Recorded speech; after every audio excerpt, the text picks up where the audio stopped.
de Madame la directrice, Dr Ndella, qui va nous présenter l'expérience du Sénégal et les opportunités qui se présentent aux sociétés sénégalaises et marocaines. Aussi, dans le cadre du recyclage des déchets Waste Garage Management, déchets des huiles usagées, pneus, filtres, on aura l'intervention de M. Hicham Bouzoubé, qui va nous faire un benchmarking international dans ce cadre. Une thématique très importante aussi, qui est négligée dans la plupart du temps, c'est les déchets de démolition et de construction. Les déchets des chantiers de bâtiments et de construction qui seront animés par M. Taheri, professeur Taheri, les responsables du ministère de l'Environnement, M. Jamel Aboud, Madame Loubna Labed, et M. Jamel Aboud va nous parler d'un rendu de la gestion et l'élimination des PCB durables au Maroc. Donc, on va commencer rapidement par Madame Dr Ndella Ndiaye Konaté, directrice de la qualité, de la sécurité et de l'hygiène hospitalière, qui fait partie du ministère de la Santé et de l'Action sociale du Sénégal. À vous la parole, Madame.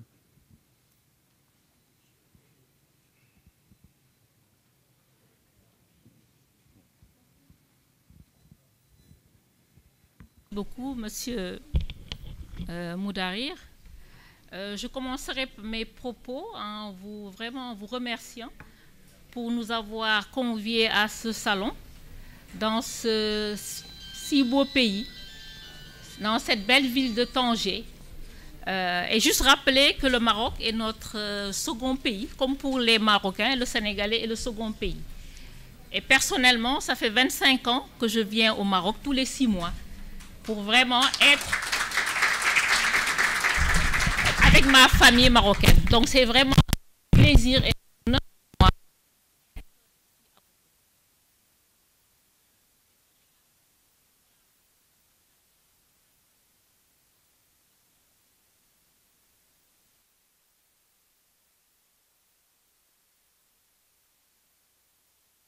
Peut-être recueillir certaines bonnes pratiques qui se font au Maroc et pouvoir le dupliquer au niveau de notre pays. Que dire du contexte? C'est vrai que depuis 2 jours, on parle de déchets ménagers, mais vous comprenez aisément qu'il est nécessaire de parler des déchets dangereux.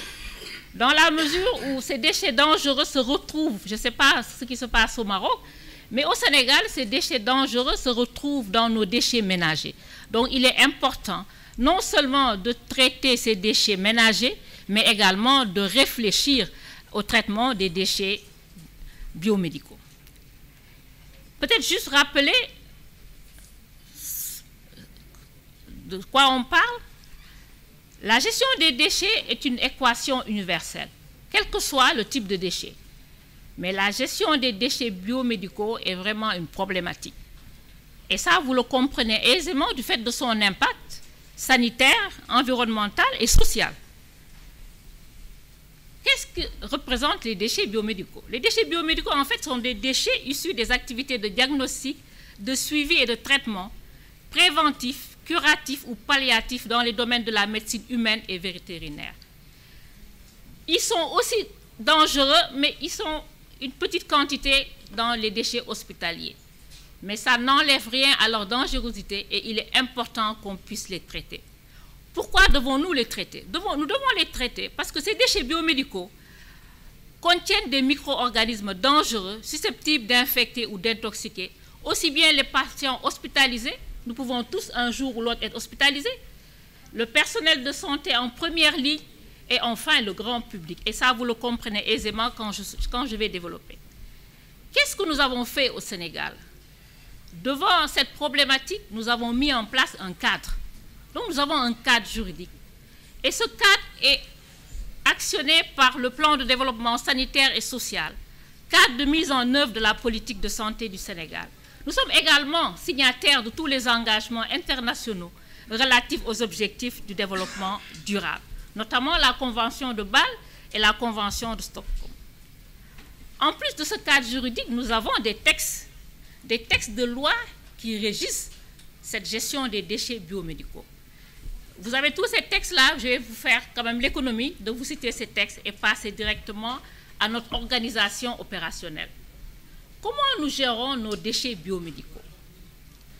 En fait, la gestion des déchets biomédicaux incombe à la direction de la qualité, de la sécurité, de l'hygiène hospitalière que je coordonne avec mon équipe qui est sur place. Et comment nous l'organisons? Nous avons mis en place dans chaque structure de santé notre démembrement. Et notre démembrement, c'est quoi? C'est des comités de lutte contre les infections nosocomiales. Et au sein de chaque comité de lutte contre les infections nosocomiales, nous avons mis en place un groupe opérationnel, gestion des déchets, coordonné par un pilote. En plus d'un groupe sur l'hygiène des mains, sur le bio-nettoyage et sur l'utilisation rationnelle des antibiotiques. Et quels sont ces rôles de ces différentes personnes? Nous avons 3 types de catégories de responsabilité au niveau de ces comités. Nous avons le personnel de soins qui est chargé du tri et du conditionnement. Le tri, relève du personnel de soins. Quand nous voyons des personnels de soutien faire le tri, on est offusqué parce que le tri relève du personnel médical. Il y a un personnel de l'hygiène chargé de la collecte et du transport. Et enfin, le personnel de soutien, normalement, ne devrait faire que le traitement. Mais pour faire ce traitement, il devrait forcément être formé. La première règle en matière de gestion, c'est vraiment de réduire autant que possible dès la source, la quantité de déchets produits. Vous savez que les déchets biomédicaux ne représentent que 15%. Une étude a montré qu'au niveau hospitalier, la quantité de déchets avoisine actuellement 250 grammes. Vous direz, ah, c'est peu, mais ce n'est pas peu en fait. C'est parce que les déchets biomédicaux se retrouvent dans nos déchets ménagers. C'est la raison pour laquelle on a l'impression qu'on a peu de déchets, mais le tri ne se fait pas correctement. Et les types et les quantités de déchets varient considérablement selon les caractéristiques de l'établissement. Donc tout dépend des moyens de traitement, du nombre de lits, du nombre de consultations. Nous avons opté au Sénégal pour la nouvelle vision de la gestion des déchets qui consiste en une gestion écologiquement rationnelle. Et en quoi ça consiste? C'est vraiment intégrer dans la stratégie de prévention et de contrôle de l'infection, notamment dans l'hygiène hospitalière, qui devient ainsi un levier important intégrant la gestion sécurisée des déchets biomédicaux. Au niveau du Sénégal, nous avons classé les déchets en 3 types. Nous avons ce qu'on appelle les DAOM, c'est les déchets assimilables aux ordures ménagères qui suivent la filière des déchets ménagers, d'où l'importance de notre présentation au sein de ce salon. Nous avons les DASRI qui sont normalement traités au niveau même de la structure. Dans les textes, les DASRI ne sortent pas de la structure hospitalière. Malheureusement, nous les retrouvons dans les décharges. Et enfin, nous avons les déchets hautement dangereux qui sont pris en charge par une agence, mais nous ne connaissons pas le devenir de ces déchets, parce qu'il y a un problème de traçabilité. Qu'est-ce que nous avons fait concrètement? Nous avons élaboré un plan stratégique qui nous permet de mettre en œuvre toutes les interventions en matière de gestion écologiquement rationnelle des déchets. Nous avons eu à élaborer 2 plans et le second plan est en train d'être mis en œuvre. Vous le comprenez aisément, la gestion des déchets, même si ce sont des déchets biomédicaux, n'incombe pas seulement au ministère de la Santé. Nous devons forcément collaborer avec d'autres ministères.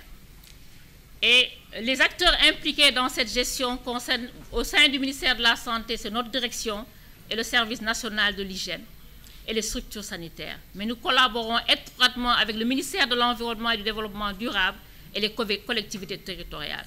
Parce que nos déchets ménagers sont en fait traités par les collectivités. Nous ne traitons que les DASRI.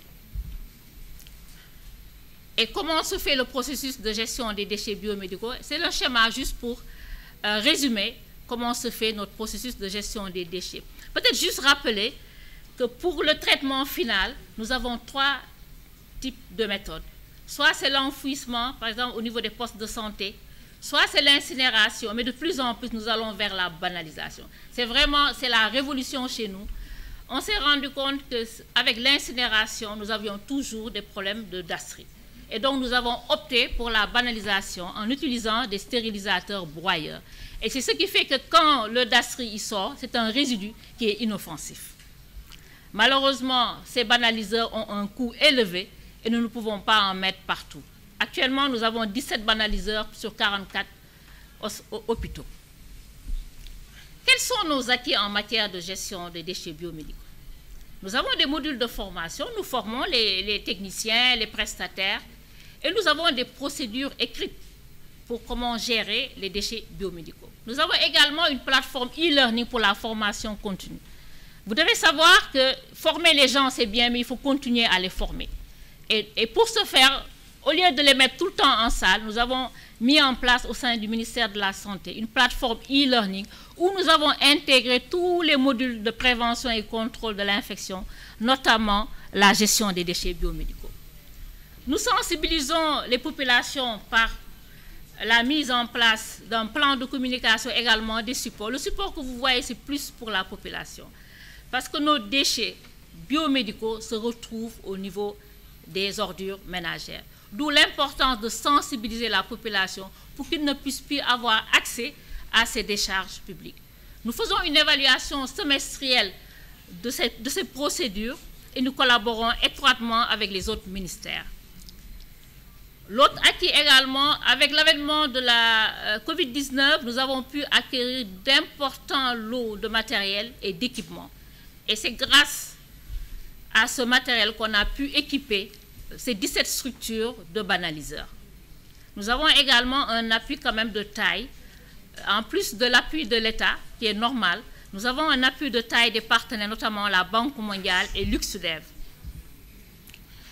C'est vrai que nous avons des acquis qui ne sont pas négligeables, mais nous avons des défis et qui nous empêchent de dormir. Le premier défi, c'est comment faire respecter le tri par les prestataires. Parce que si le tri n'est pas bien fait, ces déchets dangereux se retrouvent au niveau des décharges publiques. Vous avez beau recycler, mais vous aurez des déchets dangereux au niveau des décharges. D'où l'importance de collaborer avec ceux qui s'occupent des déchets biomédicaux pour que ces déchets dangereux ne se retrouvent pas dans les ordures ménagères. Et pour ça, nous devons faire vraiment une sensibilisation pour que le personnel médical ait un comportement adéquat. Il faudrait également qu'on fasse une sensibilisation pour que ces déchets ne se retrouvent pas dans les décharges publiques. Parce que c'est un danger, puisque nous avons, je ne sais pas si ce qui se passe au Maroc, mais chez nous, nous avons au niveau des décharges des récupérateurs qui vivent de ça pour pouvoir se nourrir. Ils vont dans les décharges, ils récupèrent les bouteilles, et ils les utilisent. Nous avons également, c'est vrai qu'on a eu, grâce à l'avènement de la Covid, un renforcement en matériel, mais ce n'est pas suffisant. Donc nous avons vraiment une insuffisance en équipement de collecte et de traitement. Nous avons acheté des banaliseurs, mais nous avons eu beaucoup qui sont tombés en panne parce que la maintenance préventive ne se fait pas. Les gens attendent qu'il y ait un problème pour faire de la maintenance curative. Donc nous sommes en train de sensibiliser les structures, les responsables des structures pour qu'il y ait au moins cette maintenance préventive. Pratiquement aucun privé n'est dans ce secteur. Le partenariat public-privé est presque quasiment absent et il est temps que le privé s'intéresse à la gestion des déchets. Quelqu'un l'a dit, je pense que c'est le décès. Les déchets, c'est de l'or. C'est de l'or noir, mais c'est de l'or. Et les récupérateurs le savent. Des récupérateurs ont construit des maisons. Des récupérateurs sont allés à la Mecque uniquement en allant dans les décharges. Donc pour dire que c'est de l'or, il faudrait qu'on puisse le valoriser et enlever cette notion de danger. Nous avons malheureusement, malgré cet équipement performant, cet équipement moderne, nous avons quelques difficultés avec certains types de déchets, notamment la verrerie. On a d'énormes difficultés pour détruire la verrerie. Et nous avons également des difficultés pour les déchets chimiques. Compte tenu de tous ces défis, nous avons quand même des perspectives. Parce que nous savons que la gestion des déchets incombe à plusieurs acteurs. C'est vrai que chaque acteur a une mission différente, mais on a tous le même objectif. Que ce soit les déchets ménagers ou les déchets biomédicaux, nous voulons améliorer le cadre de vie et la santé des populations. Et pour ce faire, nous, au Sénégal, nous pensons qu'il faut renforcer la collaboration avec le ministère de l'Éducation. Les médecins et les infirmiers ne font pas le tri parce qu'ils n'ont pas le réflexe. Nous voulons aller jusqu'à la base, inculquer ce réflexe chez les enfants, pour que quand ils deviennent médecins, qu'ils deviennent pharmaciens ou ils deviennent tout ce que vous voulez, qu'ils aient le réflexe de faire le tri. Nous sommes en train également de réfléchir pour l'acquisition d'équipements de traitement des déchets performants. C'est vrai que nous avons des équipements performants, les banaliseurs, mais le coût est énorme, 50 millions par banaliseur. Et si le tri n'est pas bien fait, ces banaliseurs tombent en panne. Donc il nous faut réfléchir à des équipements qui obéissent à la loi de rapport coût-efficacité. Il nous faut nécessairement continuer à sensibiliser les professionnels de la santé pour un comportement favorable à une gestion efficace des déchets, pour ne plus que ces déchets se retrouvent dans les ordures ménagères et pour faciliter la valorisation de ces déchets. Il faut également sensibiliser les populations pour qu'ils n'aillent plus dans les décharges récupérer ces déchets. Nous allons renforcer également cette collaboration parce que nos déchets solides dans les structures de santé ont pu être éliminés grâce à cette collaboration avec le ministère de l'Environnement et essentiellement l'unité de coordination de la gestion des déchets. Il nous faut nécessairement intéresser le privé pour qu'il puisse, parce que l'État tout seul ne pourra pas gérer les déchets, que ce soit les déchets solides ou les déchets biomédicaux. Donc forcément, il faudrait qu'il y ait un partenariat public-privé. Nous avons choisi de faire cette présentation parce que nous sommes embarqués dans la même barque et ensemble, je pense que nous pourrons gérer les déchets, que ce soit les déchets ménagers ou les déchets biomédicaux. Je vous remercie.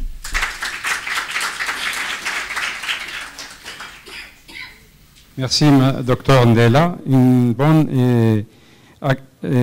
belle présentation qui met en valeur la relation amicale et fructueuse entre nos deux pays, le Sénégal et le Maroc. Comme vous voyez, c'est des problématiques qui existent même chez nous. Hein. Il ne faut pas l'oublier. Les trieurs et les chineurs, ils sont face à ce danger quand ils font le tri, la collecte, le ramassage et même quand ils lavent ces produits pour être réutilisés dans d'autres circuits. Donc, ils sont face à un danger imminent. D'où l'apport et la nécessité de la sensibilisation et la prise en compte de cette tranche de population par des associations ou par le ministère ou le département de tutelle, en l'occurrence le ministère de la Santé. Et dans ce cadre-là, comme a montré le Dr Ndella, il y a l'opportunité d'avoir des opportunités pour les entreprises marocaines et le ministère de la Santé sénégalais. On a vu tout à l'heure un grand opérateur marocain qui s'intéresse à nouer des partenariats entre le Sénégal et le Maroc. Et donc, on encourage depuis cette plateforme les industriels à contacter le ministère de la Santé à travers la direction de l'hygiène et de la sécurité pour trouver des débouchés. On n'a pas eu la chance d'avoir quelqu'un du ministère de la Santé pour présenter eux aussi les défis et les opportunités dans ce cadre, mais on aura la chance de les contacter après. Donc, on passe maintenant à la présentation du professeur Taheri, notre président du jury, qui va parler de la valorisation des déchets de textiles, techniques pour application dans le traitement des eaux et l'isolation thermique. Comme vous voyez, M. Taheri intervient toujours dans des secteurs et des thématiques de recherche et développement et d'innovation, des choses qui manquent à nos industriels, à nos gouvernements et à nos officiels. Et comme vous avez pu le constater durant ces 3 jours de panel, si on donne la chance aux gens, à nos cadres, à nos ingénieurs, à nos techniciens, ils peuvent réaliser beaucoup de prouesses. Monsieur Taheri.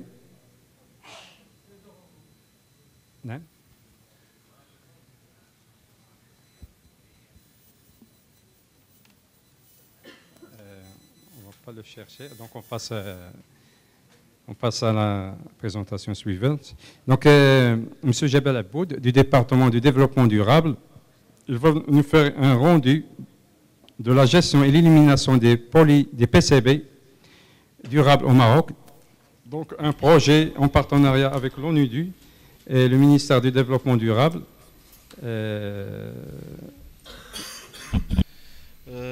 Je remercie les organisateurs d'avoir nous invités dans ce salon. Je remercie aussi nos invités d'avoir assisté avec nous dans cette thématique qui est très importante, surtout dans une ville qui est agréable. Donc j'espère une bonne continuation et un bon résultat à travers les recommandations de ce salon qui vont servir pour organiser d'autres salons similaires dans d'autres régions du Maroc. Parce que la problématique elle est grande et la problématique c'est un sujet d'actualité. Donc je vais vous parler sur une problématique. Bien sûr on parle des déchets banals, on parle des déchets industriels, mais il y en a d'autres déchets aussi qui sont importants. On va parler des déchets dangereux. C'est une présentation un peu, on va rentrer dans un produit et on va montrer quelle est la problématique chez nous au Maroc et dans nos voisins, dans tous les pays de l'Afrique, c'est la problématique des PCB. Les PCB sont les polychlorobiphéniles. Les polychlorobiphéniles, ce sont des composés aromatiques qui sont chargés d'une grande molécule. C'est une grande molécule avec des atomes de chlore. C'est ce qu'on appelle les polychlorobiphéniles. Ces polychlorobiphéniles, ce sont des produits diélectriques. Ils sont très résistants, très stables, dus au taux de chlore et de la résistance chimique. Donc vu ces propriétés diélectriques, on les trouve dans des équipements d'électricité. Donc les diélectriques chlorés contiennent également 40% des PCB, ce sont les polychlorobiphéniles et les TCB aussi. Donc il y a plusieurs dérivés de ces polychlorobiphéniles. Donc ils sont appelés dans différentes... il y a plusieurs appellations. Je peux parler sans appel. Donc il y a plusieurs appellations. Donc au niveau de tous les pays. Donc les États-Unis, on les appelle aussi les ascarènes. Et au Maroc, comme la France, il y a aussi les très concentrés des PCB, ce sont les pyralènes. On a ces PCB, on a une grande liste des PCB. Donc,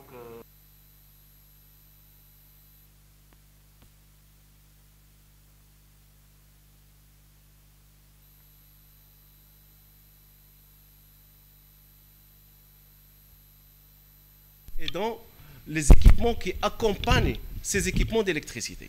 À savoir, il y a le grand problème, c'est les transformateurs électriques. Ces transformateurs électriques, ce sont les transformateurs qui sont utilisés par les producteurs d'électricité pour amener l'électricité aux citoyens. Donc il y a le producteur d'électricité qui a des grands transformateurs de haute tension et de très haute tension, et il y a le distributeur d'électricité qui a des transformateurs de moyenne tension ou bien de basse tension, et il y a qui distribue aussi, qui diminue la tension d'électricité vers le citoyen. Donc dans tous les pays, on a les transformateurs. Ces transformateurs sont utilisés partout, dans toutes les régions. On trouve chez les industriels. Donc l'industriel, il a son transformateur. Dans un hôtel, on trouve des transformateurs. Dans un stade, pour la lumière, au niveau l'allumage, au niveau des stades, on trouve des transformateurs. Dans les hôtels, dans les golfs, et ici dans les quartiers, ici dans le réseau de l'ONCF, par exemple ici dans le réseau des trains. Donc on trouve beaucoup de transformateurs, et aussi dans des grandes sociétés telles que l'OCP et l'ONDA dans les aéroports. Quel est le problème? Ces transformateurs, il y a la partie qui est visible, il y a le fer et il y a le cuivre à l'intérieur. Mais à l'intérieur de ce transformateur, il y a un huile qu'on appelle les huiles diélectriques. Ces huiles diélectriques, après certaines années, on a ces huiles électriques, ils se sont fabriqués à l'aide de ce produit-là qui est le PCB, parce qu'il est très performant dans le transfert de chaleur et du transfert de l'électricité. Donc ces huiles-là, actuellement, actuellement, ils sont utilisés dans les grands transformateurs ou bien les très anciens transformateurs. Et donc, lorsque je parle d'un transformateur, il y a aussi le condensateur qui vient avec. Donc, ils sont chargés en polychlorobiphényle. Les impacts de ces PCB, ils sont vraiment un impact ni sur le sol et sur l'être humain.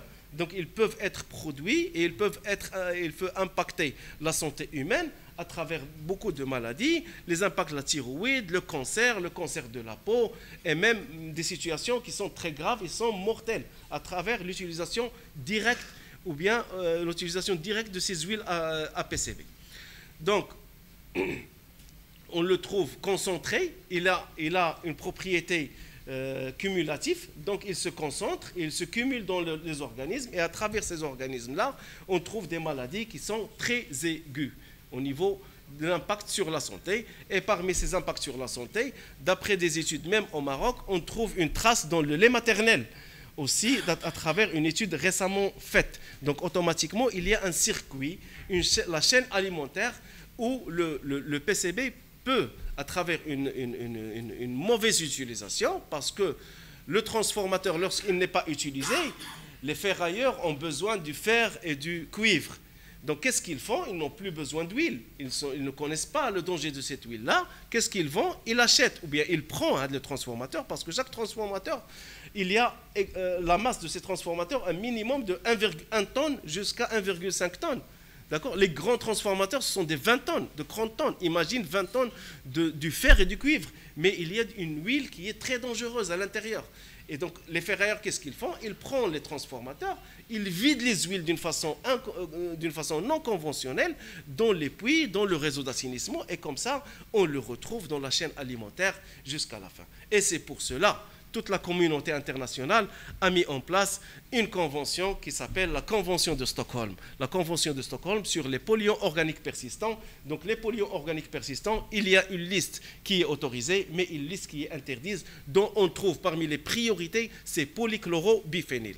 Donc ces PCB, on a dans cette Convention de Stockholm, qui a été ratifiée par le Maroc en 2004, signé en 2021 et ratifié par le Maroc en 2004.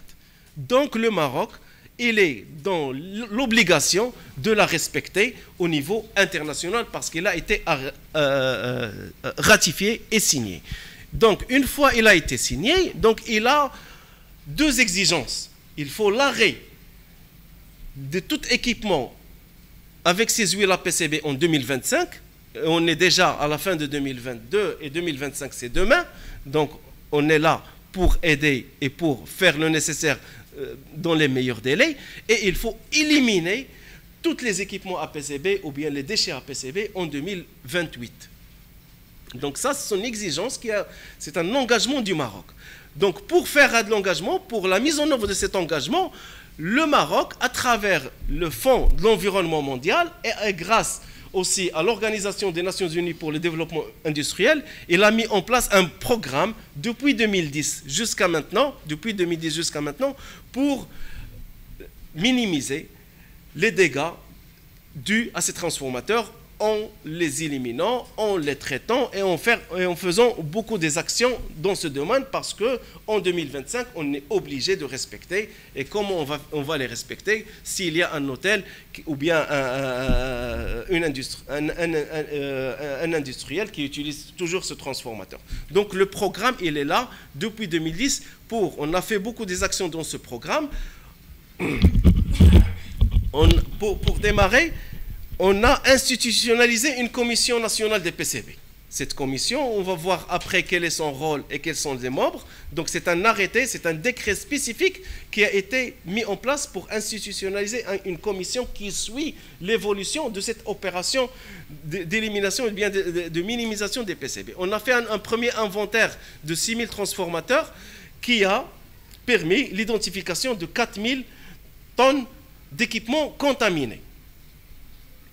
On a, à travers cette phase 1, on a mis en place une première plateforme. Donc, on a créé, à travers un partenaire privé, au niveau de Casablanca-Bouskoura, une plateforme dédiée au conditionnement, dédiée au traitement et à la décontamination de ces transformateurs pour les rendre c'est-à-dire sans PCB et la mise en place au niveau de cette et revenir au niveau des détenteurs pour qu'ils travaillent en service sans PCB. Donc cette plateforme a été mise en place en 2015 qui a permis de traiter jusqu'à maintenant 1530 tonnes d'équipement, soit 37% de la quantité inventoriée. Cette première phase a été clôturée en 2017, mais le ministère aussi a continué les négociations pour avoir une deuxième phase et on est actuellement dans cette deuxième phase de ce programme. Donc le programme, il a un squelette, on a une agence d'exécution qui est l'ONUDI, on a le bailleur de fonds qui est le FEM et on a l'agence nationale qui est le pilote, c'est le ministère du Développement durable qui pilote ce projet-là à travers une commission PCB qui est institutionnalisée par décret et un comité de pilotage élargi. Donc la commission PCB, son rôle, c'est de veiller au respect de la mise en œuvre de la Convention de Stockholm et prendre des initiatives pour tous les aspects touchant les POP et les PCB, étudier, élaborer des projets et des textes réglementaires, faire le suivi des actions prises par le gouvernement et sensibiliser la population et les industriels. Les membres de cette commission, ils représentent tous les ministères. Donc, pour bien savoir qu'il y a une problématique qui est importante. Donc, ils sont représentés par les représentants de chaque département gouvernemental, les autorités gouvernementales, du ministère de l'Industrie, des Finances, de l'eau, de l'énergie, des mines, de l'agriculture, de l'intérieur, des équipements, de transport, de la santé, du commerce, de la défense nationale et du SGG aussi, du secrétariat général du gouvernement. Aussi, on a des représentants des grands détenteurs, des producteurs d'électricité, tels que l'Office national de l'eau et de l'électricité, et des représentants aussi de la régie en tant que distributeur, et des représentants de chaque concessionnaire des services publics et de distribution de l'électricité. Donc c'est une commission qui est presque entre 25 représentants. Donc voilà la problématique parce que c'est vraiment important et les impacts sont importants parce que à cause de la malinformation du personnel, ou bien on fait beaucoup des ateliers de formation de sensibilisation, on trouve devant des incidents. Par exemple, au niveau de l'oriental, on a une pollution de la nappe due au vol des transformateurs. Parce que les transformateurs canaux, à un certain moment, déposés au niveau d'un dépôt, des personnes qui sont intéressées par du fer et du cuivre, ils l'ont vidé. Mais pour le vider, lui, il n'est pas intéressé par les huiles. Donc, un transformateur contient presque de 20 à 30% de huile. Imagine une tonne, donc automatiquement 200 litres. Alors, imagine un transformateur de 5 tonnes ou bien un transformateur de 10 tonnes. Donc, il n'est pas intéressé de le prendre avec les huiles. Donc, il le vide directement dans la nappe et comme ça, on a un grand problème au niveau de l'oriental par une pollution de la nappe et on ne trouve pas de solution parce que lorsque les PCB s'infiltrent, on a toute une contamination du sol et on a une contamination de la nappe. Et pour décontaminer le sol, imaginez combien ça coûte pour l'image. Et comme ça on a identifié ce problème. Mais parmi ce problème, on pourra trouver des milliers de problèmes au niveau des différents sites de ferraillage et tout ça. Donc l'objectif de cette phase, on a signé une convention, donc on devra la transposer au niveau national. La convention, il est là, signée, ratifiée, donc on devra, qu'est-ce qu'on va faire pour inciter un peu les détenteurs, les personnes pour mettre en place des transformateurs sans PCB, donc on devra mettre un cadre réglementaire. Donc il y a un renforcement de cadre réglementaire, trouver des solutions durables aussi de traitement et d'élimination écologiquement rationnelles et le renforcement des capacités à travers l'élaboration des guides et des directives qu'on a publiées toute cette semaine lors de cette qu'on a communiqué au niveau du stand du ministère. Donc, dans cette phase, il y a 4 composantes. Le renforcement du cadre réglementaire, l'adoption des meilleures techniques disponibles et les meilleures pratiques environnementales. Et l'objectif, c'est l'élimination au maximum des équipements à PCB ou bien des PCB et la promotion de la plateforme qui a été mise en place pour ça depuis 2015. Donc, pour le cadre réglementaire,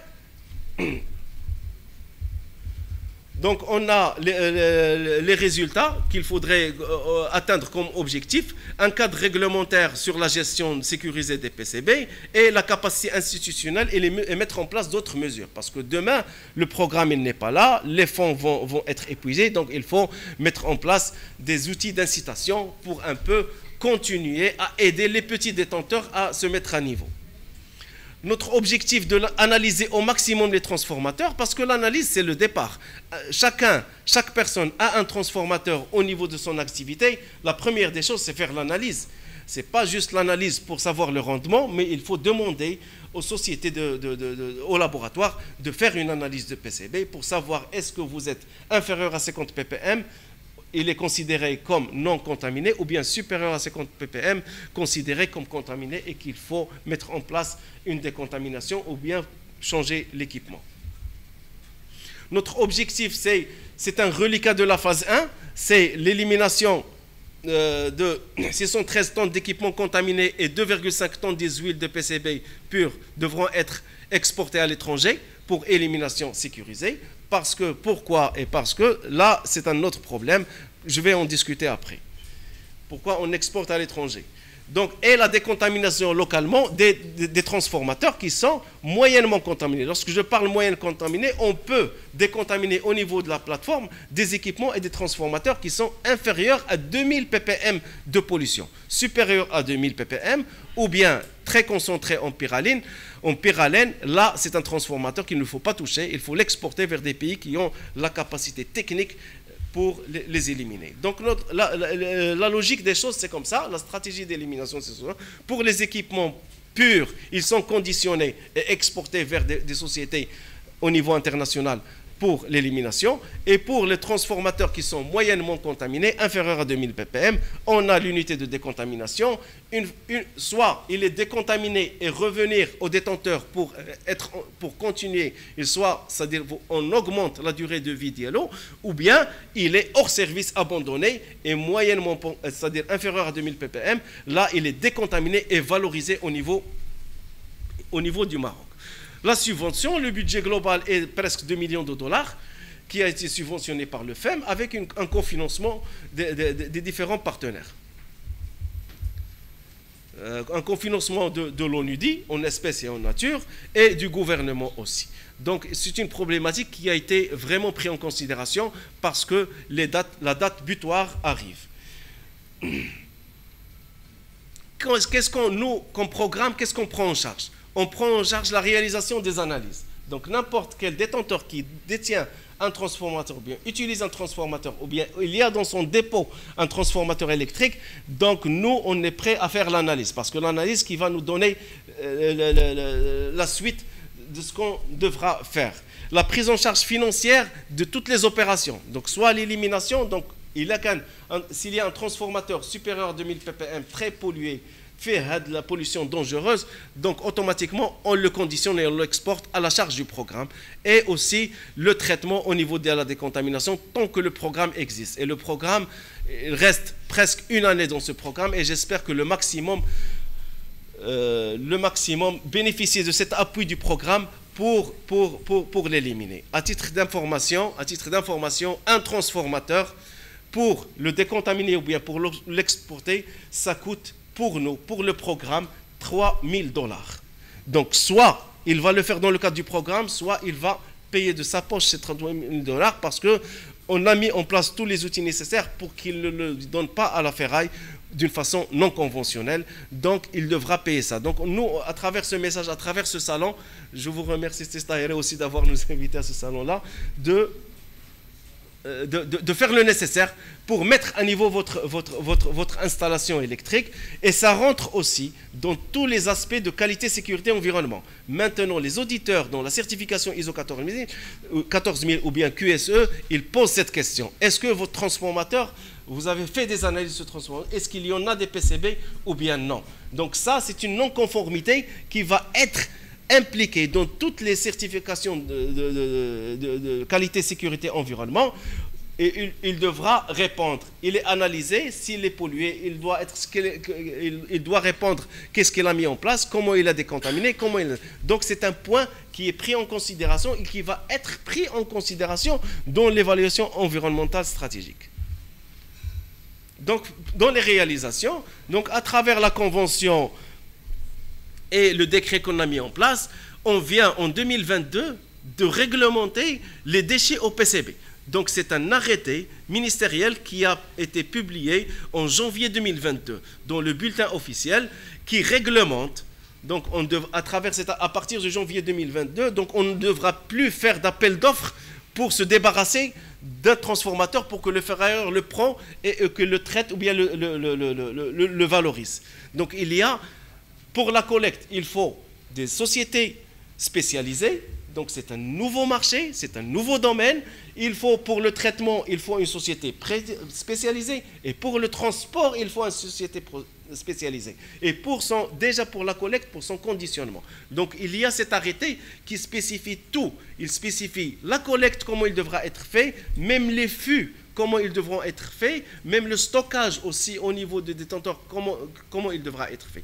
Donc la collecte, le transport, le stockage et leur traitement et leur élimination ainsi que leur valorisation. Donc c'est un nouveau arrêté et c'est comme ça que le gouvernement maintenant il a mis en place ce cadre réglementaire pour un peu parce qu'il se prépare à 2025. 2025, il n'y a plus de programme, il n'y a rien. Il y a la police de l'environnement, il y a la brigade de la gendarmerie de l'environnement, il y a les auditeurs de la certification, il y a tout. Ils vont vous poser cette question. Est-ce que vous êtes conforme à la réglementation ou non?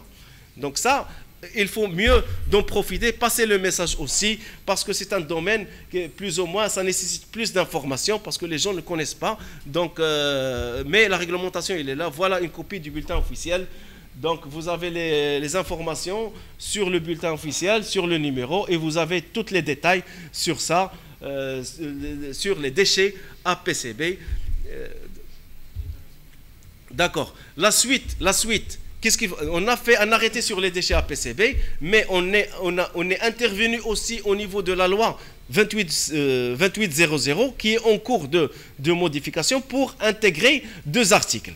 D'accord. L'article du non-respect, parce que la Convention de Stockholm, il dit en 2028, il faut éliminer tous les équipements. Donc à partir de 2028, il faut une date butoir, donc on devra l'intégrer dans la loi et aussi les pénalités, les sanctions qui doivent accompagner le non-respect de cette date pour les gens qui ne respectent pas cette date. Donc nous, le programme, il est là. 2025, il faut l'arrêt. 2025, il faut l'éliminer. Les restrictions à l'importation. Donc on a protégé un peu les déchets, les hors-service, parce que le transformateur, à partir de 1990, presque il n'y a plus de production de transformateurs à PCB. Mais le problème au Maroc, c'est les transformateurs, toujours ils marchent bien.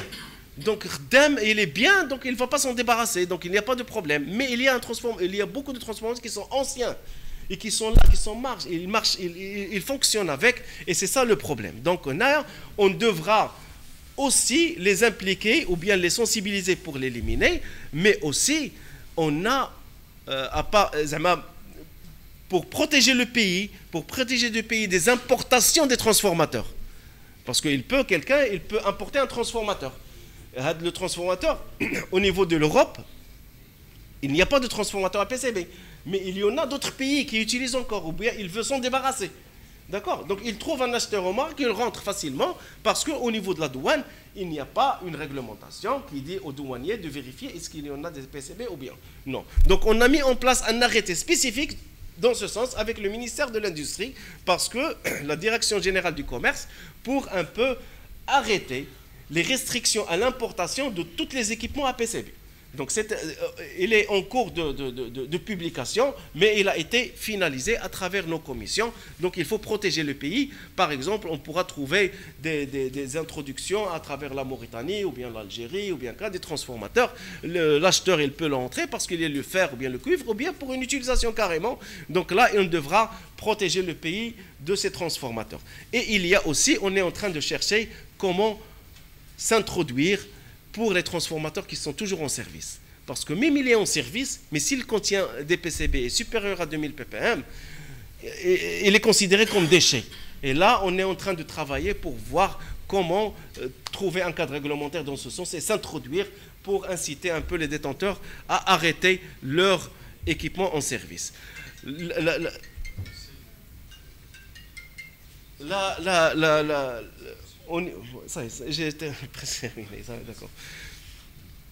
La problématique marocaine, donc on a fait une estimation, un inventaire estimatif. On a trouvé qu'on a jusqu'à maintenant une quantité de 37 000 transformateurs qui sont en cours. et qui nécessitent une analyse et susceptibles d'être contaminés, dont on peut trouver sûrement 1000 transformateurs qui nécessitent une élimination et une décontamination. Donc la problématique, elle est vraiment importante. Donc lorsqu'il s'agit d'éliminer les 10 000 transformateurs, on a 10 000 transformateurs c'est sûrement qu'on va trouver des PCB à l'intérieur. Donc lorsqu'il s'agit de 10 000 transformateurs, ces 10 000 transformateurs devront arrêter en 2025 ou éliminer en 2028. Ces 10 000 transformateurs, lorsqu'il dit 10 000 transformateurs, s'ils sont exportés, on va exporter le fer, le cuivre avec. On va exporter les huiles aussi, qu'on a besoin de ça. Mais maintenant, on le fait. Maintenant, on le fait parce que le Maroc ne dispose pas des installations agréées, des installations sécurisées pour l'élimination. On peut le faire, mais jusqu'à maintenant, le Maroc n'a pas encore autorisé des incinérateurs ou bien des incinérateurs au niveau du Maroc. Donc la seule solution, ce que je termine là, c'est l'objet de notre salon, c'est la mise en place d'une filière à PCB au Maroc. Donc cette filière PCB au Maroc, on est en train de négocier. Donc on va gagner sur la valeur de traitement, on va gagner sur l'exportation aussi du fer, du cuivre, et on va gagner l'argent pour éliminer. Donc beaucoup d'argent maintenant qu'on perd parce que nous, on paye quelqu'un à l'extérieur pour lui donner le fer et le cuivre. Et je ne pense pas que c'est le moment de faire ça. Donc l'objectif de cette étude, c'est un peu trouver, est-ce qu'il y a la possibilité de décontaminer sur place? Personne n'en parle, personne n'a peur de ces déchets dangereux, mais on a trouvé une porte.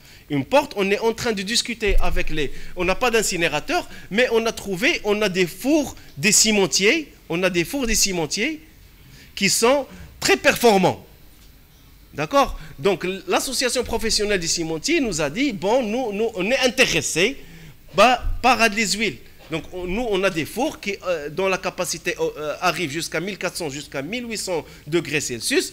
Donc est-ce qu'il y a la possibilité de prendre ces huiles-là, peut-être parce qu'il y a une valeur énergétique. Et comme ça, on va gagner sur le fer et on va gagner sur le cuivre. Et comme ça, cette étude-là, elle a été mise en place pour définir les acteurs, permettre la valorisation de le fer et le cuivre, mais la problématique des huiles, c'est une problématique qui est importante, donc on devra trouver une solution. Avec les cimenteries, ils sont intéressés par l'incinération des huiles, d'accord, mais on a les PCB. Ça d'une part, mais aussi on a au niveau de la fumée les dioxines et du furane. Donc dans le cadre de cette étude-là, qu'on a lancée, on est dans le premier mois de cette étude, on est en train de négocier avec les cimenteries pour faire le test d'incinération. Donc on va faire un test d'incinération en présence de toute la commission qui va nous justifier la façon, est-ce qu'on va faire cette incinération au Maroc à travers ces fours ou bien non? Ou bien si on va autoriser ces incinérateurs, on n'appelle pas incinération, on appelle le coprocessing au niveau des cimentiers. Si on autorise ça, ça nécessite une autorisation spéciale pour le déchet APCB, et comme ça, et aussi pour les cimenteries, savoir est-ce que ces huiles APCB n'ont pas d'impact sur le ciment et n'ont pas d'impact sur la pollution de l'air. Et comme ça, ils peuvent doser, mélanger, diluer avant l'introduction au four. Et ce test-là, une fois ce test-là, il est réussi, j'espère qu'on va réussir, parce que s'il réussit, on va gagner beaucoup de la matière première qui va rester au Maroc, et on va encourager de mettre en place une autre filière, d'accord, donc le marché de l'emploi, les autres sociétés qui vont être créées dans le domaine, et comme ça, on va arriver à la fin. Donc je ne vais pas beaucoup tarder. J'ai tardé, hein? Je suis à chaud dans cette problématique. Donc automatiquement, j'espère dans le deuxième salon, ça y est, j'ai terminé. J'espère dans le prochain salon, on va présenter cette étude-là de la filière pour voir quelles sont les réussites ou bien les solutions qui sont disponibles au Maroc. Et j'espère qu'on va gagner, on va éviter l'exportation de la matière première, et on va mettre en place un autre marché au niveau national qui est très important.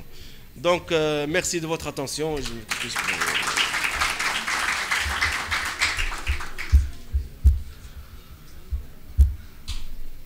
Merci Sijemel.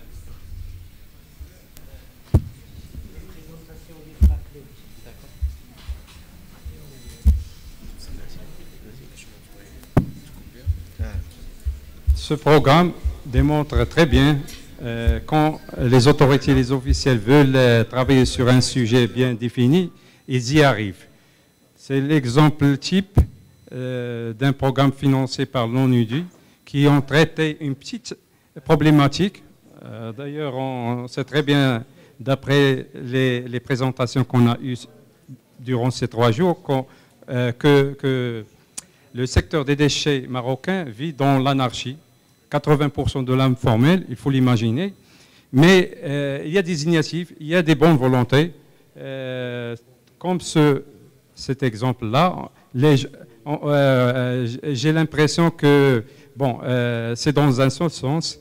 On essaie d'imposer des choses, mais j'espère que le département du développement durable y arrive. C'est dans l'intérêt du pays pour la protection de l'environnement.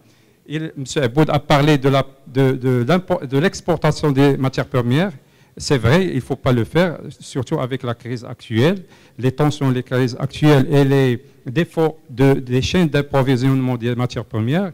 Donc il faut normalement inverser la tendance.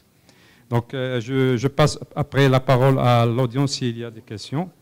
Mais maintenant, on passe à la présentation de M. Mohamed Taheri, professeur à l'Université Hassan II de Casablanca et président de la chaire Innovation et membre du cluster Valbiome.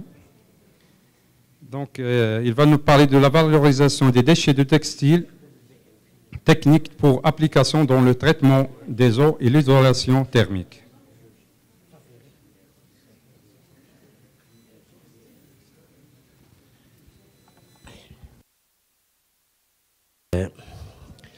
Merci tout le monde. Merci à toute la présence.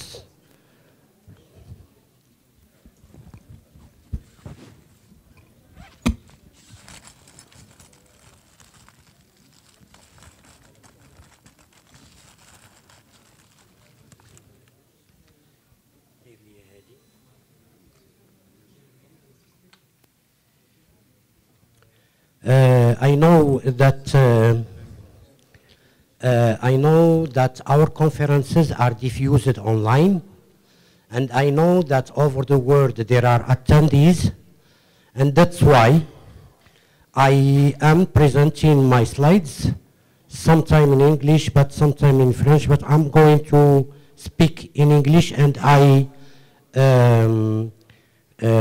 thank very much all attendees over the world, because this event, this international event, is very important, and it traces the network in Morocco in terms of management and recovery of waste.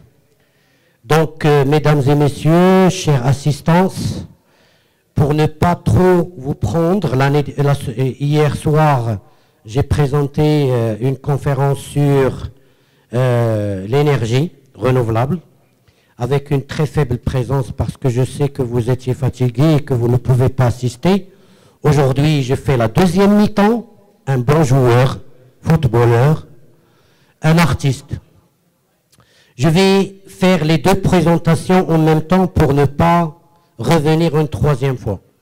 Donc, puisqu'on a enregistré un retard, la première, elle concerne les déchets de l'industrie textile et habillement. Évidemment, à chaque fois qu'on fait des productions, donc on a un certain nombre de déchets, et ces déchets nécessitent une petite intelligence, une innovation, une façon de gérer, et on peut transformer un déchet en une valeur ajoutée, en une nouvelle ressource, en quelque chose qui peut nous surprendre. Et bien voilà, je vais vous surprendre lorsque je vais vous poser la question suivante. Regardez, donc par rapport à la laine, par exemple, ici, en 2009, les chiffres que nous avons reportés, il y a 1,1 million de tonnes de laine qui est abandonnée dans la nature. Et vous savez très bien que pour le monde musulman, la fête qui s'approche, qui est celle du sacrifice, tout le monde égorge des moutons. Alors, à une époque, la laine était utilisée pour faire la hidora, pour faire des prières, pour faire la sieste après un déjeuner, ou alors pour faire le rembourrage des oreillers ou des matelas. Depuis l'apparition des nouvelles fibres textiles modernes, je vois M. L'Elège devant moi, qui fait la ouate à partir d'un déchet plastique, la laine a été abandonnée. On la trouve dans les décharges, on la trouve dans la nature, beaucoup de moisissures, beaucoup de problèmes, beaucoup d'odeurs nauséabondes et beaucoup d'impact pour la santé. Donc, il y a une problématique réelle que produit cette laine qui est abandonnée dans la nature. Et si je regarde les déchets des textiles au Maroc, il y a 200 000 tonnes par an. Les déchets de laine représentent 7,29%. Celui qui entend 7,9%, il croit que c'est faible. Si vous avez des petites calculettes, vous allez deviner ce que c'est. Le chiffre d'affaires perdu marocain est estimé à 30 000 tonnes. J'estime qu'à une époque, كانت الصوف كتباع 20 dirhams ملي كتغسل وكتقاد كتمشي كتشري الصوف 20 dirhams.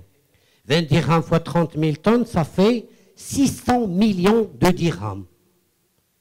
600 millions de dirhams. Vous imaginez ce que c'est? Donc, tout ça c'est perdu parce qu'on la retrouve maintenant dans les déchets.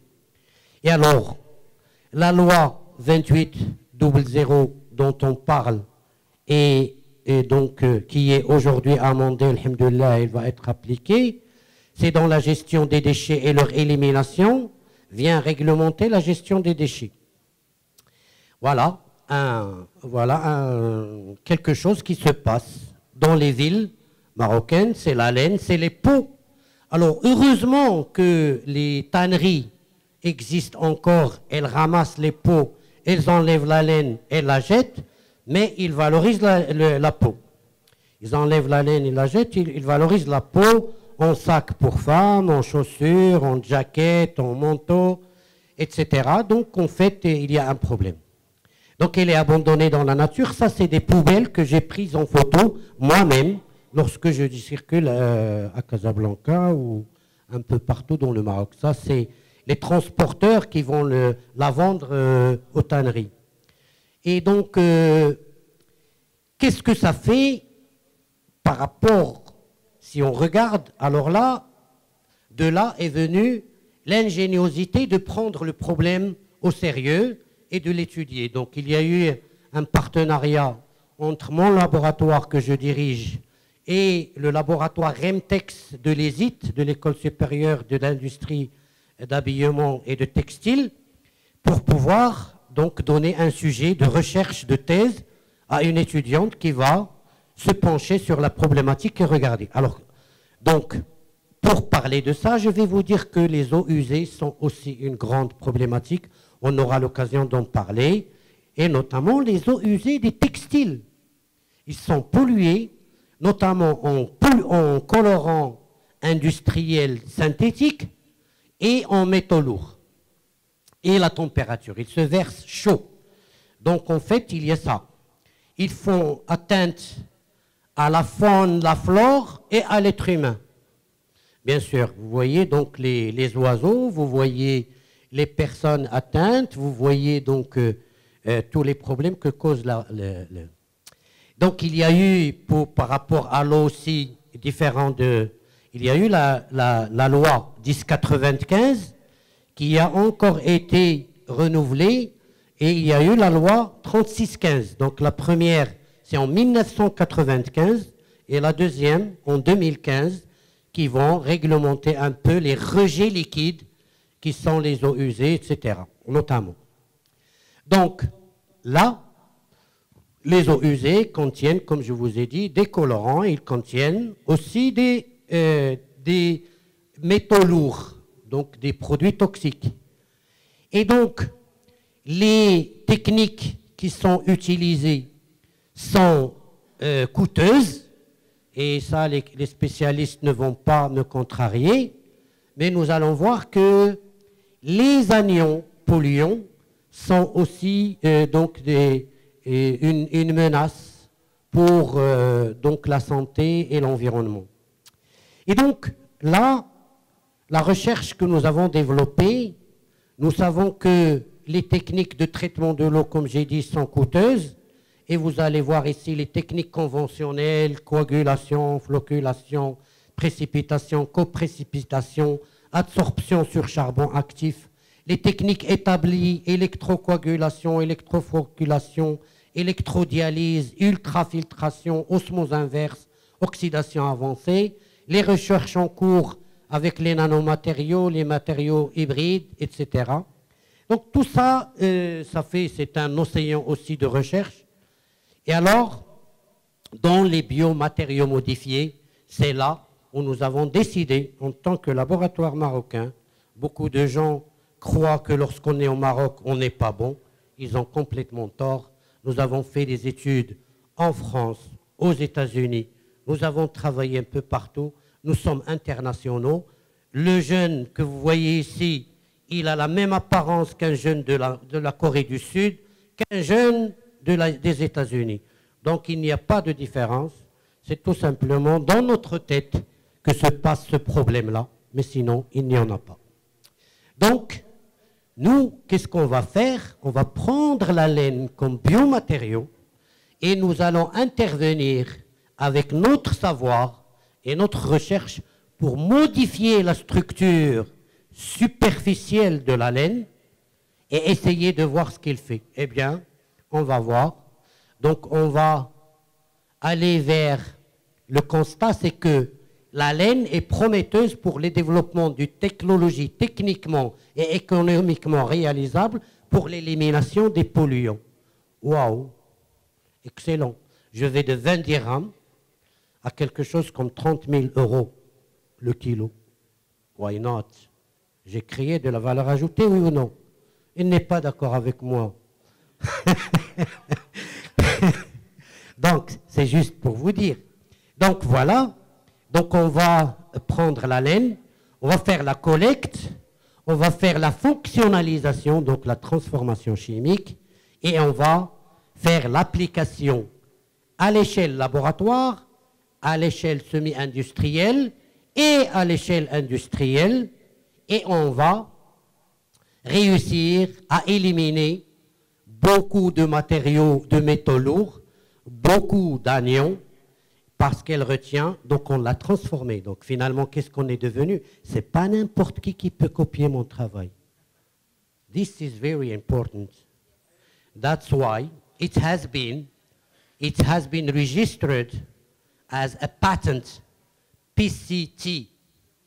Donc c'est un brevet d'invention de degré international PCT qui va être déposé au niveau de l'OMPIC et arriver à l'OMPI et faire l'objet d'un brevet très fort et donc qui va nous montrer les performances extraordinaires que nous avons pu transformer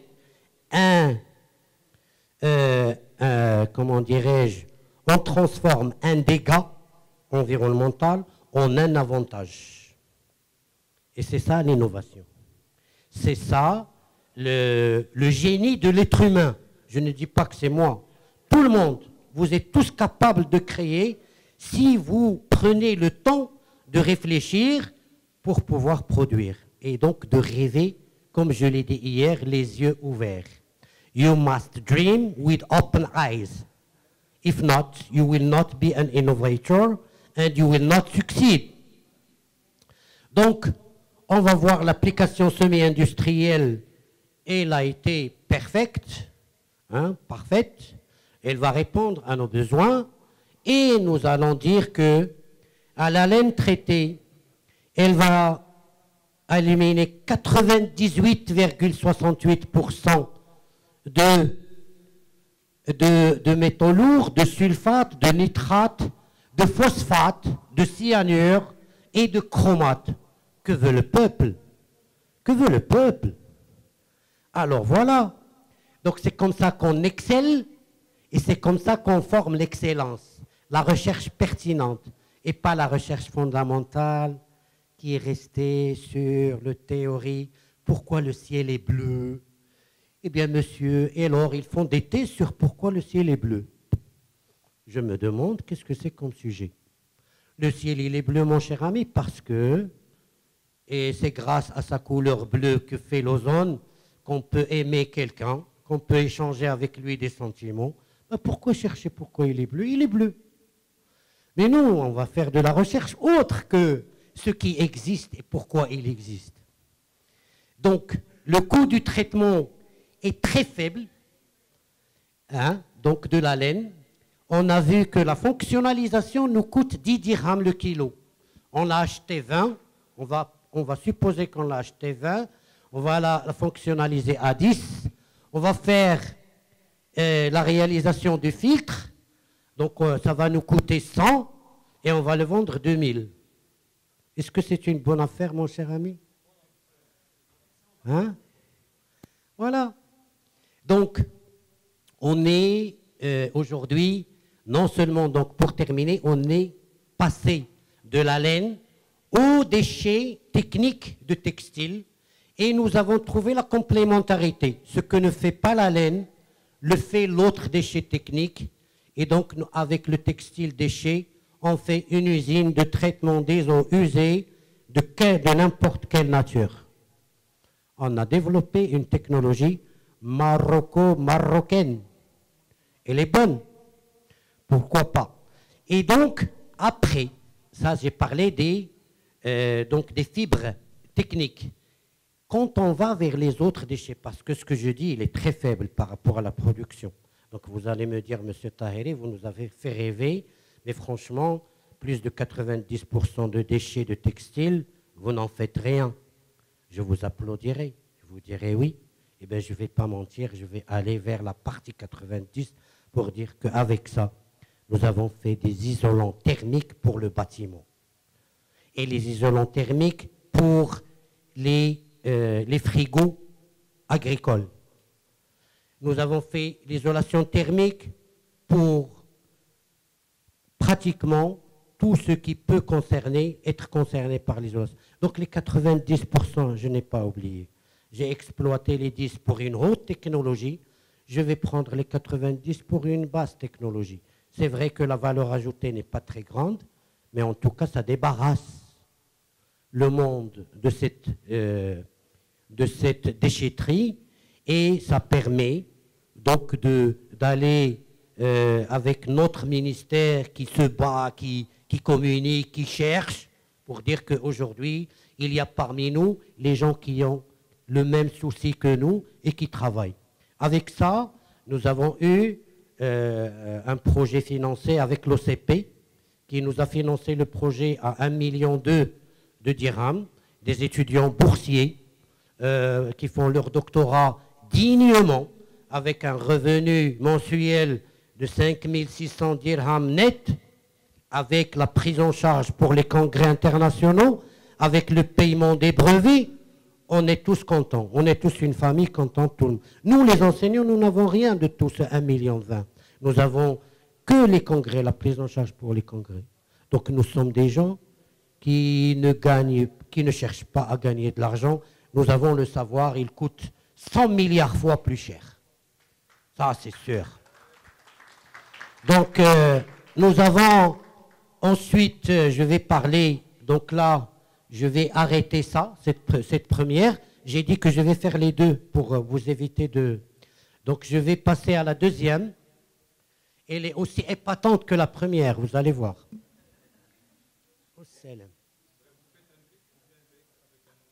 Ok. Reposez un peu. Merci, merci, M. Taheri.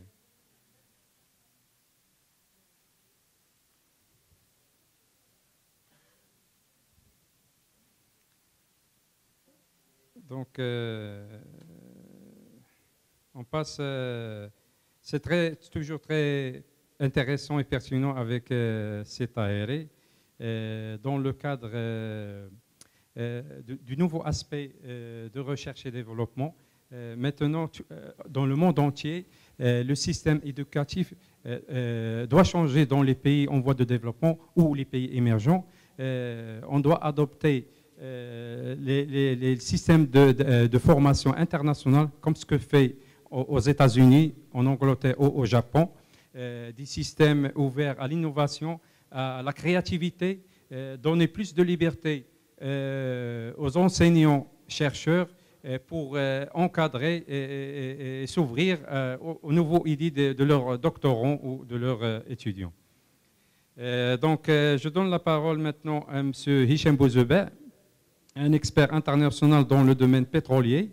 Il est directeur général représentant de Petromine Saoudi, avec une grande expérience dans le domaine des hydrocarbures et du pétrole à l'international. Il va nous dresser un benchmarking international sur le Waste Garage Management, si je l'ai bien noté, c'est-à-dire le recyclage, les opportunités de recyclage des déchets, des huiles usagées, les lubrifiants, des pneus, des filtres, donc des déchets de la maintenance des engins, des voitures, etc. À vous la parole, si. Très bien. Salam alaikum. Merci beaucoup aux organisateurs du salon RWM. Je remercie l'audience, les gens qui ont pu assister durant ces 3 jours très, très instructifs et très riches en savoir et en expérience aussi. Alors,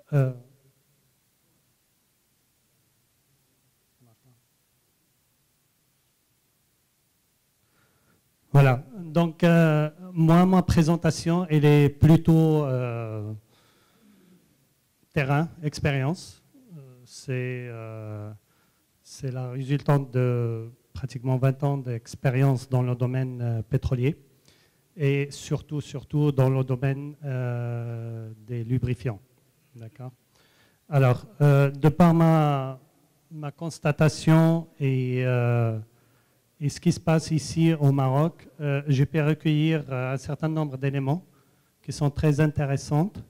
Et je fais aussi le lien avec la présentation de Si Jamal, qui parle beaucoup plus de l'aspect des huiles électriques. Moi, je vais aborder un sujet qui est beaucoup plus général, qui parle des huiles lubrifiants et des huiles industrielles et leur cycle dans la nature et leur cycle, comment il est géré au Maroc. Donc, premièrement, je vais commencer par présenter, donner une idée un peu globale sur la filiale huiles lubrifiants. On va parler un peu de la dangerosité des huiles usagées, pourquoi ce sont des huiles dangereuses et quel est le cycle qui est suivi ici au Maroc. Après, un certain nombre de données terrain recueillies auprès des opérateurs. Après, je vais passer au cadre juridique et présenter quelques propositions intéressantes recueillies auprès de mon expérience et de ce qui se passe aussi dans le monde. Lorsque je parle de monde, je parle de l'Afrique, je parle de l'Europe et Moyen-Orient. Et voilà, à travers un benchmarking des filiales des huiles usagées. Et je vais finir un peu par une structuration de la filiale et d'une proposition comment l'État marocain doit s'engager et aborder cet aspect. Voilà. Alors, donc là, c'est juste pour dire que l'étude qui a été faite, qui est un fruit de multiples acteurs, elle a été recueillie auprès du ministère de l'Énergie, Commerce, des sociétés pétrolières, des collecteurs des hydrocarbures et des huiles régénérées, des stations de service, les mécanos, les magasins, donc tout l'écosystème, si tu veux, qui opère dans la partie huile industrielle. Alors, le grand challenge, c'était surtout commencer au Maroc, il n'y a pas assez de données, il n'y a pas assez de matière, il n'y a pas de statistiques qui sont viables.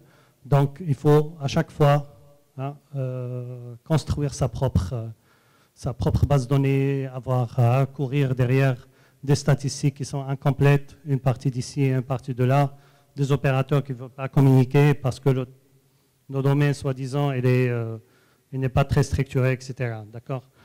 Donc, alors, pour parler un peu des utilités des huiles lubrifiantes, comme vous savez, les huiles lubrifiantes, ce sont des produits chimiques qui émanent d'un processus de raffinage de pétrole. Et après, on en fabrique des différents types, différentes catégories. Il y en a des huiles qui partent dans nos moteurs, dans véhicules, pour faire la vidange d'une façon, tout dépend du kilométrage, etc. Il y a d'autres, de ce qu'on appelle les huiles moteurs, l'huile lubrifiant moteur. Il y a d'autres catégories, telles que parlées par ces gemelles, les dés électriques dans les transfos. Il y a des huiles industrielles qui sont utilisées dans les bennes, dans les huiles hydrauliques, etc. Il y a des graisses, etc. Donc il y a différentes catégories et ces huiles-là, donc il y a un processus de fabrication. On en a ici au Maroc, on a pratiquement 8 à 10 usines qui fabriquent des huiles industrielles, qui sont principalement basées dans le secteur Casa, Barchid, Agadir, etc. Donc ce sont des usines qui appartiennent à des opérateurs privés, surtout des marketeurs tels que Shell, tels que Total, tels que Africa, etc. Alors, donc, pour revenir, donc, la principale caractéristique d'un huile lubrifiant, on parle de viscosité, fluidité et détergent. Donc, je vais en parler un peu. Alors, ces huiles-là, qui sont fabriquées, sont vendues, sont utilisées. Après, on fait des vidanges, on recycle. Alors, ces huiles-là, une fois recyclées, elles partent où, tout simplement? Elles partent dans la nature. Normalement, dans un pays, n'importe quel... Maintenant, on parle de traitement de ces huiles-là. Bon, on commence à sensibiliser un peu l'opinion publique ici au Maroc. Mais ailleurs au monde, ce sont des process qui sont mis en place avec des filiales qui datent de 40-50 ans. Ce n'est pas quelque chose de nouveau. Ici au Maroc, ce n'est pas encore structuré. Ça ne veut pas dire que ça n'existe pas, mais ça veut dire que peut-être qu'il n'y a pas assez de sensibilisation autour de cette problématique auprès des décideurs. D'accord? On va voir qu'il y a un certain nombre de lois qui ont été émises justement pour remédier à ça. Mais ça, émettre une loi, ça ne veut rien dire. Vous savez très bien. Ici, on a l'arsenal juridique, il est assez performante, assez robuste. Mais lorsqu'il s'agit de l'application de ces lois-là, bon, c'est là où la bas blesse. Alors, donc, ça c'est juste pour dire que ce sont des huiles, tout ce qui est huile usagée, c'est un produit dangereux. Et c'est un produit réellement dangereux. Tout à l'heure, c'est Kamal, elle a parlé des huiles électriques, mais je généralise pour tout le monde. Pour toute la catégorie de l'huile, ce sont des produits dangereux. Alors, dangereux, pourquoi? Parce qu'ils polluent. Dangereux, pourquoi? Parce qu'ils contaminent. Dangereux, pourquoi? Parce que ça là où c'est dégénéré, ce sont des produits toxiques qui causent beaucoup d'ennuis. Alors, donc, en parlant de cadre juridique, donc là, je ne vais pas rentrer en tout ça, mais simplement pour dire que la dernière loi, bon, là, c'est les lois de 68, 73, 2006, et après 2008, 2011, tout un arsenal juridique qui a été mis en place. Alors, on peut lire tout simplement dans la dernière loi, je pense que la dernière loi qui date de 2011 stipule que tout transport, toute utilisation et réutilisation des huiles lubrifiants usagées sans autorisation sur le ressort des pénales et la société qui en fait ça peut encourir une amende de 10 000 à 1 million de dirhams et de l'emprisonnement d'1 mois à 1 année de prison. Ça veut dire tout simplement que moi, en tant que transporteur, si je prends de l'huile usée qui a été traitée, qui a été vidangée dans un atelier mécano ou autre, ou bien chez un opérateur ou chez un industriel, un transporteur, moi, en tant que transporteur déjà, si je prends cette huile-là et je la transporte, je cours cette pénalité-là, sans autorisation. Ça, c'est la loi. L'industriel ou le transporteur, celui qui m'a livré cette huile-là déjà usée, sans qu'il soit sûr comme quoi je suis autorisé et mandaté pour pouvoir transporter ce produit-là, il encourt aussi la même pénalité. Et aussi, celui qui traite sans autorisation et recycle, il encourt la même chose. Donc, pour dire, voilà, c'est très dangereux. Lorsque je vois des cas pratiques des gens qui traitent ça, qui opèrent ça, et au vu de la loi, ce sont des hors-loi, quoi. C'est-à-dire que c'est très, très dangereux. Alors maintenant, moi, je considère que bon, l'arsenal juridique, il est là. Maintenant, il faut de la communication, il faut de la dissémination, il faut de la sensibilisation des gens, et il faut qu'on mette en place déjà une filiale qui sera amène à gérer cet aspect. Parce que tout simplement, aujourd'hui, lorsque tu pars et on attrape quelqu'un qui est en train de transporter de l'huile usée, ben, on lui dit pourquoi tu le fais, et il te dit bon, maintenant, il n'y a pas un transporteur qui a l'agrément qui peut faire ça. Qu'est-ce qu'on fait? Bon, on dépanne. Vous voyez, donc c'est de l'informel, mais ça veut dire quoi? Ça veut dire qu'il y a assez d'espace, il y a assez de marché, hein, et d'opportunités ici. Voilà. Alors ça, c'est juste pour le décret qui fixe les déchets dangereux, etc. Alors, il y a un autre aspect qui est très important aussi, ça c'est le chevauchement entre les fonctions, entre les différents ministères. Parce que lorsqu'on parle de ministère de Transport, il y a des décrets qui ont été émanés. Valorisation, donc on a le ministère de l'économie qui intègre aussi l'aspect environnement. Et lorsqu'on parle de régénération, donc on a sous la tutelle du ministère des Mines et d'énergie. Donc là, il y a un chevauchement entre les différents ministères, ce qui cause que, comme on dit, donc ça veut dire que quelque part, on perd un peu le focus sur cette filiale. Alors, donc là, pour dire tout simplement que la loi n'est pas applicable, et n'est pas appliquée aussi, et que la valorisation, on parle souvent de valorisation thermique, c'est-à-dire qu'il y a les cimenteries qui ont passé soi-disant des... Bon, c'est réel, hein, ils ont des agréments avec des pétroliers, avec des grands producteurs des huiles usées, et qui font en sorte de la récolte, hein, de cette huile et qu'ils font incinérer quand ils l'utilisent comme étant carburant. D'accord? Alors ça, bon, moi personnellement, j'en ai veillé, lorsque j'étais à Shell, à une signature d'un accord avec la Sonacide pour pouvoir utiliser. Mais le problème qui se passe, c'est que eux, par exemple, les cimenteries, ils ont leur flotte, soi-disant, qui est en normes, etc. Mais eux, ils récupèrent gratuitement, moyennant une convention qui est signée avec le marketeur, avec le pétrolier. Par contre, hein, lorsqu'il s'agit du gars là, garagiste qui fait la vidange, bah, lui, ils vend cette huile usée dans le circuit informel à des prix intéressants. Pour information, vous donnez juste une idée, un litre de l'huile usée, ça se vend pratiquement à 2 dirhams, à 2 dirhams et demi. Alors, lorsque toi, tu viens avec ton camion et ton autorisation pour récolter de l'huile, tu lui dis merci, il te dit non, j'en ai pas. Tout simplement, après, il va le vendre dans le marché noir. Bon, je porte jugement à personne, mais en tout cas, c'est la pratique du marché, et ce qui fait en sorte que, voilà, il y a réellement une problématique. Alors, donc là, c'est juste pour vous donner une idée combien ce gisement, à peu près, on a au Maroc une consommation moyenne de quelques 100 000 tonnes, à peu près, des huiles. D'accord? Alors, juste pour revenir à la taille de marché, on tourne autour de 100 000 tonnes des huiles lubrifiants utilisées et commercialisées et utilisées dans le marché marocain. Alors, pratiquement,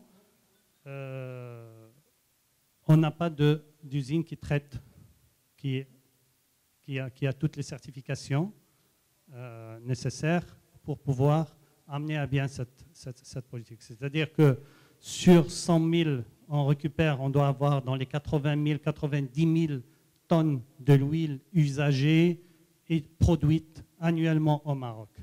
Elle part où cette huile? Il n'y a personne qui peut te dire. Ça part dans les deux terrains. Exactement. Alors, donc, les collecteurs, transporteurs ne sont pas autorisés, 100%, hein, sauf si on a, en tout cas statistiquement et dans les chiffres officiels des ministères tutelle, il n'y a pas de pratiquement. Bon, après, ça sont des données, maintenant ce sont des données recueillies sur des enquêtes menées terrain. Maintenant, oui, je suis d'accord si madame il affiche comme quoi il y en a d'autres, hein, je suis d'accord avec vous, mais maintenant la taille et la quantité de l'huile produite chaque année, il faut qu'il soit géré d'une façon organisée. Et c'est le point auquel je veux revenir tout à l'heure. La même chose pour les usines de régénération de l'huile usée. On cite, j'en connais maintenant un qui est à Knetra, qui a démarré en 2020. Les autres qui ont démarré au précédent, c'est l'unité d'Agadir, celle de Khorivga, celle de Chaouia, ne fonctionnent plus. Donc ça, c'est aussi un problème. Pourquoi ces unités-là? Par exemple, l'unité de Agadir qui a coûté 60 millions de dirhams, c'est un peu dommage que cette unité-là est fermée, elle est à l'arrêt. Pourquoi? Donc il faut se poser la question, ce n'est pas question de financement ou d'investissement, c'est question de l'écosystème qui est mal organisé, à mon avis. Alors, donc là, c'est les états des lieux, des cadres juridiques, etc. J'en passe de tout ça. Donc là, les entraves à l'application de la loi en vigueur, absence de mécanisme d'accompagnement, la mise en application des lois, l'égalité et l'informel qui est généralisée, l'absence des statistiques, etc. Alors, bon, des fois, des fois, c'est une réalité aussi qui choque, hein, de la part du fait que, voilà, on n'en parle pas assez. Bon, des fois, ça sera intéressant d'en parler pour qu'on puisse causer et créer de la sensibilisation autour de cette problématique et qu'elle soit adressée d'une façon convenable. Alors, et ça c'est un exemple des photos que j'ai recueillies moi-même, des unités de régénération à Casablanca, à Tizmil. Vous voyez l'anarchie. Ça part directement dans la nappe, hein, c'est en toute impunité. Voilà. Donc ça, c'est Tizmil, hein, Casablanca, etc. Alors là, je passe à peu près, bon, ça c'est juste pour recueillir, pour dire voilà combien on a à peu près des unités, on en parlait tout à l'heure, consommation des huiles, un marché de 100 000 tonnes par an, etc., de 10 000 tonnes. Alors, les différentes sources. Bon, voilà, je reviens aux solutions. Alors, pour en venir aux solutions, bon, il n'y a pas de solution miracle. On ne va pas réinventer la roue. Les filiales des huiles lubrifiants usées, on existe partout au monde. Hein, il faut aller juste se déplacer en Tunisie. L'exemple que je donne toujours, hein, il y a 40 ans qu'ils l'ont mis en place, une filiale structurée avec une agence qui gère les déchets. Tout simplement. C'est pas sorcier. Il ne faut pas aller... Oui, l'arsenal juridique, il est là, mais si tu ne mets pas en place une agence, ou bien une fondation, ou bien un organisme qui gère ça, tu ne peux pas le faire à travers la loi et les gendarmes. Parce que c'est beaucoup d'argent, c'est un flux énorme et c'est répétitif. Tu ne peux pas émettre une loi, comme on parlait tout à l'heure des sachets de plastique, émettre une loi et attendre que le citoyen va l'appliquer. Ici, on touche à des millions de dirhams. Donc, si on parle, par exemple, à 2 dirhams le kilo, hein, avec 90 000 tonnes annuelles, faire la multiplication, regardez combien la valeur de cette matière-là usée, combien ça vaut dans le marché. Donc, voilà. Alors, ça, c'est un exemple de la filiale en France, comment elle est gérée, tout simplement. Donc, on a les lubrifiants finis dans l'utilisation engendre des huiles usées, d'accord, en fin d'année. On a les particuliers, les professionnels qui gèrent. Donc, ils génèrent des huiles usées qui sont stockées. Après, les ramasseurs agréés qui gèrent. Et après, on part dans les éliminateurs, chez les éliminateurs agréés. Alors, les éliminateurs, il y a deux types. Soit ils éliminent en brûlant ça, soit ils font du recyclage. Et après, ça revient à un organisme qui s'appelle le TGAP, qui est en charge. Alors, je pars rapidement. La même chose en Espagne, en Italie. Ça, c'est la même chose. On trouve toujours. Alors, l'idée maîtresse, c'est quoi? On trouve toujours une agence. Que ce soit agence gouvernementale, indépendante. En Afrique du Sud, j'étais chez la Fondation Rosa. C'est une fondation qui est gérée par 4 personnes et qui veille à ce que ce marché-là, qui fait 3 fois le nôtre, il est géré d'une façon structurée à travers des agréments qui sont donnés aux transporteurs, aux sociétés qui font de la recyclage ou le réaffinage des produits lubrifiants, etc. Donc ça, c'est l'exemple italien, l'exemple espagnol, tunisien, etc. Donc là, il y a vraiment une économie, un écosystème à installer qui doit être renforcé, bien sûr, par l'arsenal juridique, mais s'il n'y a pas la volonté, s'il n'y a pas un organisme central qui gère tout ça, qui coordonne entre les différents acteurs, ça ne marche pas. Ça ne marche pas parce que tout simplement, on en a les lois et on en a des multiples, mais après 20 ans, après 10 ans, on se rend compte que toujours ça part dans la nature. Voilà. Alors, donc là, c'est quelques suggestions, etc., par rapport à la filiale.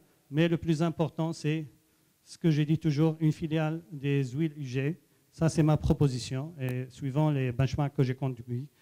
Après cette filiale, il doit y avoir un organisme central qui contrôle tout ça à travers le flux financier entre les générateurs des huiles UG, les collecteurs, les valorisants, etc. Et cette proposition tient debout parce que tout simplement, il y a besoin et ça marche ailleurs. Il n'y a pas de raison que ça ne marche pas ici. Voilà. J'espère que je n'étais pas très lent. Et merci beaucoup pour votre attention. En question aussi, hein, je suis disponible. Merci, M. Bouzouba Hichem, pour cette présentation. Encore une fois, une filière de recyclage et de gestion de déchets où on peut faire beaucoup de choses et où